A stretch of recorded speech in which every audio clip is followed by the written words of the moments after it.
Kuri uno wa mbere igenekezo rya 28 Munyonyo umucanwa waradutse ku isoko y'imbaho iri kwibarabara ry'icumi muri zone ya Bwiza mu gisagara ca Bujumbura. Uyo mucanwa watanguye igihe c'isaha 6 z'umutaga.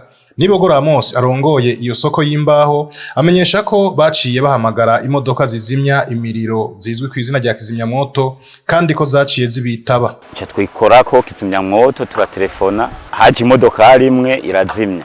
Ikibazo cyahabaye nuko iza hari imwe harimwo amazi yo yonyene mukazobona arakamye maze gukama avuga ati ngiye kuvoma umucanwa na urazi uguma wakurandagata twace tugira imana uca turonka ijya ku kibuga c'indege niwe yaje ica irazimya umucanwa wose.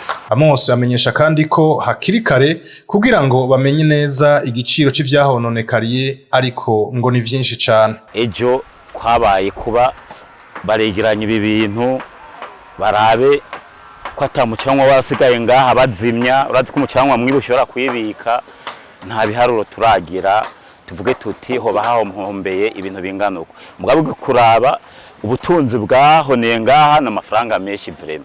Kuri uno wa kabiri igenekerezo rya 29 umukuru w'igisagara ca Bujumbura Jimmy Hatungimana akaba yaragarukiye kuri abo badandaza b'imbaho akaba kandi yabemereye kuzobafasha.